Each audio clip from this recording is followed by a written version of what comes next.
A cop thought he was about to teach a black man a lesson at a gas station, until 3 black SUVs pulled up and flipped the entire power dynamic in an instant. The gas station sat on the edge of a quiet highway, its flickering fluorescent lights casting long shadows across the pavement. It was late, well past midnight, but Daniel Harris had grown used to driving through the night. The long stretches of open road gave him time to think, to decompress from the weight of his job. He wasn't in a rush. He pulled his sleek black sedan into an open pump and stepped out, stretching his shoulders before grabbing the fuel nozzle. He had barely started filling his tank when he saw the reflection of flashing red and blue lights in the rear windshield. A police cruiser slowed as it entered the lot, rolling to a stop a few yards away. Daniel didn't react at first.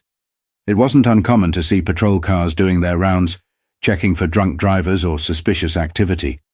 But then, through the driver's side window, he saw the officer's silhouette. Still, watching, waiting.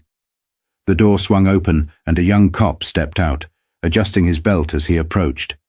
His hand hovered near his baton, like he expected trouble. Daniel exhaled through his nose. He already knew how this was going to go. "Evening," the officer said, his voice sharp, edged with authority. "Mind telling me what you're doing here?"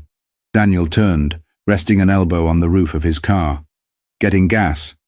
His tone was calm, but firm. The officer squinted, as if he didn't like that answer. "This your vehicle?" Daniel glanced at the car, his car, then back at the cop. "It is. Gonna need to see some ID." The officer's stance shifted slightly, legs widening, shoulders squaring. Daniel studied him for a moment. The way his fingers twitched, the way his eyes flicked toward the empty lot, checking for witnesses. There was no reason for this. No law broken, no cause for suspicion, just a man at a gas station. But Daniel knew that wasn't enough. He took a slow breath, choosing his words carefully. "Is there a reason for this request?" The officer's jaw tensed. "You're acting suspicious." A statement, not a question. Daniel tilted his head slightly, holding the officer's gaze. "Suspicious how?" "You're out here late, dressed all fancy." The cop gestured at Daniel's tailored navy suit, his polished shoes. "Doesn't fit the area." Daniel let out a quiet laugh. "So what exactly would fit the area?" The officer didn't answer. Instead, he shifted his weight and took a step closer. "Hand over your ID." Daniel didn't move. "Am I being detained?" The question made the cop's eyes flash. A muscle in his cheek twitched. He wasn't used to being challenged. "Sir, I'm not going to ask you again."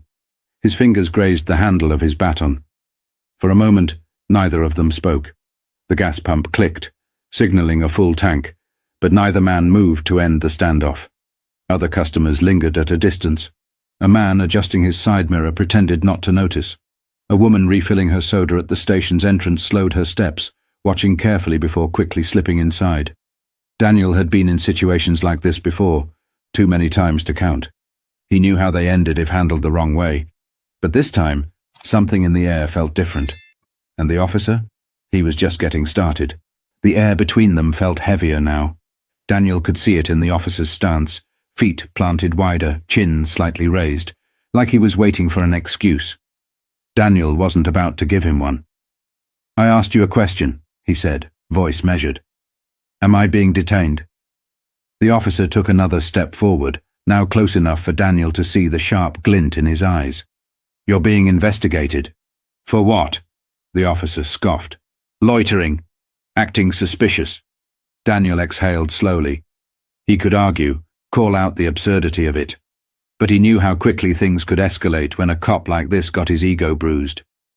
Instead, he kept his hands relaxed at his sides, his tone steady. "I just filled my tank. That's not loitering." The officer ignored him. "You got drugs in the car?" Daniel blinked. "What?" The cop's lips curled into something between a smirk and a sneer. "What's in the trunk?" Daniel shook his head. "You have no probable cause to search my car." A sharp breath. The officer's fingers curled around the baton at his hip, and for a split second, Daniel saw something dangerous in his expression. That's when it hit him. This officer didn't just want control. He wanted a reaction, a flinch, a stammer. a moment of fear to justify what he was already planning to do.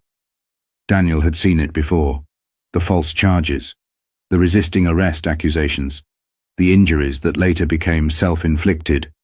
He knew the game, and he knew how it ended. But before he could decide what to say next, the officer's voice cut through the air like a blade. "Step away from the vehicle." Daniel didn't move. The officer's jaw clenched. His fingers flexed around the handle of his baton before finally pulling it from his belt. "I said—" "I heard you," Daniel interrupted, his voice unwavering. The silence that followed was thick with warning. At the far end of the lot, the man adjusting his mirror had frozen, watching closely now. The woman inside the store hovered near the glass, her phone gripped in both hands. Even the gas station attendant, an older man behind the counter, was shifting nervously, his eyes darting between Daniel and the officer. But no one stepped in. No one ever did. The officer's grip on the baton tightened. He was waiting for the slightest twitch, the smallest movement to use as an excuse. And Daniel could feel it coming. But then, headlights flooded the station, piercing through the tension like a knife. The sudden flood of headlights washed over the gas station, stretching long shadows across the pavement. The officer flinched, his grip tightening on the baton. Daniel didn't turn. He didn't need to. He could already sense the shift in the air. Engines rumbled as the dark SUVs rolled to a slow, deliberate stop near the gas pumps. Tinted windows, blacked-out rims. These weren't ordinary vehicles. For the first time since the encounter began, Daniel saw uncertainty flicker across the officer's face. Inside the gas station, the woman by the window pressed her phone tighter in her hands, eyes darting between Daniel and the SUVs. The man at the far end of the lot, the one who had been pretending not to see, now fully turned in his seat, watching. Even the attendant behind the counter stood a little straighter, his hands hovering near the register, as if preparing for something to unfold. The officer's gaze snapped back to Daniel, suspicion clouding his expression. "Who the hell is that?"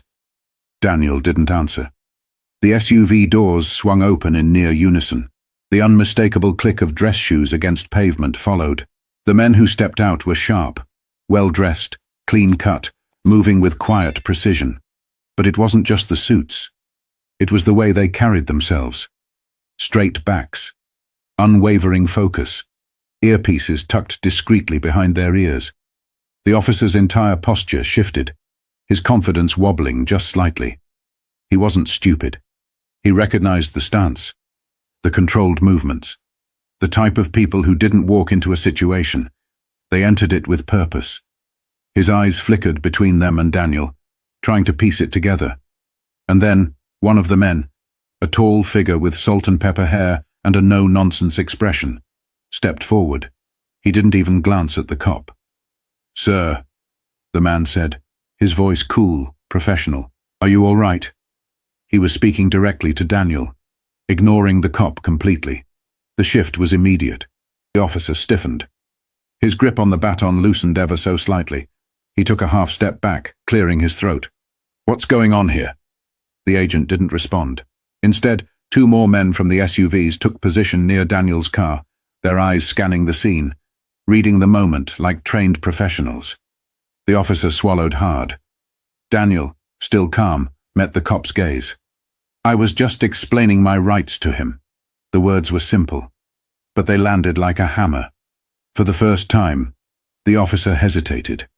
The baton at his side now felt like dead weight in his grip. The authority he had wielded moments ago, it was slipping. But he wasn't ready to back down just yet. Not until he knew exactly who he was dealing with. The officer's fingers twitched near his baton, but he didn't lift it. Not now. Not with three men in tailored suits standing between him and Daniel. His breathing had changed. Less controlled, a little shallow. He was outnumbered, outmatched, and worst of all, he could feel it. One of the agents took a slow step forward, hands relaxed at his sides, but his presence carried an unspoken authority. The kind that didn't need raised voices or empty threats, the kind that made things happen. The officer squared his shoulders. "Someone gonna tell me what's going on here?" His voice had lost some of its earlier bite. The agent who had spoken first finally turned to him, leveling him with a calm, assessing look. "And you are?" The cop blinked. "Officer Grant, LAPD." The agent nodded once, like he'd just checked a box on a mental list. "Officer Grant, do you have a reason for detaining Mr. Harris?" The way he said it, Mr. Harris, was intentional, precise. The officer hesitated. He was acting suspicious. The agent's head tilted slightly, unimpressed. "How so?" Grant's mouth opened, then closed again. He had plenty of answers before, but now, under this man's gaze, none of them felt right. He shifted uncomfortably. "I asked for ID. He refused." The agent's expression didn't change. "Is that a crime?" Silence. One of the other agents took out a phone, tapping the screen. The officer caught the movement and instinctively stepped back. What is this? Who are you people?" The first agent sighed, like he was already tired of this conversation. "Secret Service." 2 words. That's all it took. Grant's entire face shifted. Recognition. Then alarm. His eyes darted to Daniel, really looking at him for the first time. The expensive suit. The calm confidence. The fact that these men with power, weren't just here for him. They were here because of him. The officer swallowed thickly. His throat worked around an apology that refused to form. One of the agents pulled something from his pocket. A badge. He held it up just long enough for the officer to see. "Mr. Harris is a high-ranking government official," the agent said. His voice clipped and professional. "You just detained him without cause." The officer's Adam's apple bobbed. He could feel sweat beading at the base of his neck. "I didn't," he exhaled sharply. "I wasn't detaining him. I was just—" The agent raised a brow. "Just what?" Grant didn't answer. Because there was no answer. The gas station was completely still now. No one was pretending not to watch anymore. The man in the car, the woman at the window, even the cashier inside. They all saw it, saw the power flip in an instant. Grant took a shaky step back. His baton, once an unspoken threat, now felt useless at his side. Daniel studied him, his expression unreadable. And then, finally, he spoke. I was just about to explain my rights to him. It wasn't loud. It wasn't angry. But it landed. 'Cause for once, Daniel wasn't the one standing in defense. The officer was, and he knew it. The officer's breath was uneven now, his posture no longer rigid with authority, but stiff with uncertainty. The weight of his mistake settled over him like a suffocating blanket. The gas station was silent except for the distant hum of passing traffic. No one spoke. No one moved. They were all waiting. For what? Even Grant wasn't sure. The first agent, salt and pepper hair, unreadable expression, tilted his head slightly. "Mr. Harris, do you want to press charges?" The words hit the officer like a hammer. His stomach twisted. Charges? His voice cracked just slightly, and he hated himself for it. Daniel didn't answer right away. He just looked at him, really looked at him, taking in the man who had been so quick to flex his authority. The man who had demanded submission, expecting none of this to matter. Now, he stood exposed. Daniel could say the word, and that word could end him. The officer swallowed, his fingers twitching at his sides. His badge felt heavier than it ever had before. He stopped himself, exhaling sharply. His mind was spinning, searching for something, anything to regain footing.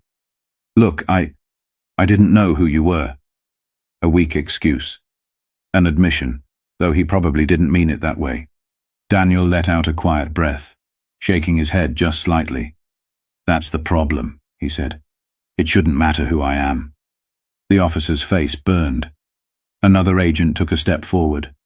"We have this entire interaction recorded," he said flatly. Dash cams, witnesses, store cameras. Grant's pulse pounded in his ears. His gaze flickered toward the gas station. The woman was still standing by the window. The man in the car hadn't looked away. They had seen everything, and he knew how this would play out if it went public. Suspension. Investigations. Maybe even worse. The sweat on the back of his neck felt colder now. One of the agents checked his watch, looking at Daniel. "Sir?" Daniel exhaled, rubbing his jaw for a moment. Then finally he looked back at the officer. "You don't get to do this," he said, his voice calm but weighted. "Not to me, not to anyone." The officer couldn't hold his gaze. Daniel didn't need revenge. He didn't need to see the officer lose his job to feel justified. The lesson had already been delivered. He stepped toward his car, nodding at the agents. "We're done here." The agents didn't argue. They moved with him, smoothly, methodically, like this was routine for them. Grant could do nothing but watch as Daniel opened his car door, slid inside and pulled away. No sirens, no arrests, no last-minute power grabs. Just a man leaving a gas station, and an officer left standing in the weight of his own failure. Officer Grant stood frozen, watching Daniel's taillights disappear into the night. The SUVs lingered for a moment longer, as if giving him one last chance to grasp the magnitude of what had just happened. Then, one by one, they pulled out of the gas station, gliding back onto the road with an eerie smoothness. And just like that, it was over. But for Grant, it wasn't. His pulse was still hammering against his ribs, his hands still clammy despite the cool night air. His entire body felt rigid, locked in place by the weight of what he had done, or almost done. The gas station remained silent. The woman by the window turned away, finally stepping back into the store. The man in the car shook his head slightly before driving off. The cashier behind the counter lingered for a few more seconds before disappearing into the aisles. No words were exchanged. No one needed to say anything, because they all knew. Grant had been exposed, not by force, not by violence, but by something far worse: accountability. He had pushed, expecting submission. He had threatened, expecting obedience. And for once, power had been out of his hands. The realization sat heavy in his chest. The way Daniel had handled himself, unwavering. The way those agents hadn't even acknowledged Grant as a threat. The way his authority had meant nothing the moment real power stepped in. Would he have gone through with it? If those SUVs hadn't arrived, would he have slammed Daniel against the hood of his own car? Would he have forced him into cuffs, justified it with some nonsense about resisting? The thought made his stomach twist, because he didn't know. Maybe, maybe not, but he had wanted to. That truth was the hardest pill to swallow. A sharp gust of wind rattled the loose sign above the gas pumps, snapping him from his daze. He took a step back, glancing around as if waking up from a dream. But it wasn't a dream. It was a reckoning, one he wouldn't forget. He turned toward his cruiser, reaching for the door handle, but something stopped him, his reflection in the window. For the first time in a long time, he didn't like what he saw. There are moments that shift the balance, that rip away the false sense of control some people think they have. Tonight was one of those moments. For too long, men like Daniel Harris have had to navigate these encounters carefully, balancing between calm and survival. But why should they have to? Why should the outcome of a routine stop depend on status? On whether someone has the right connections, the right protection? What happens to the men and women who don't have black SUVs pulling up to save them? What happens to the people no one is watching? It's easy to ignore a problem when it doesn't touch you. But eventually, silence becomes complicity. And the only way things change, really change, is when those in power are forced to confront their own reflection. Because once you see yourself for what you really are, you can't unsee it. If this story made you think, good. But thinking isn't enough. Action matters.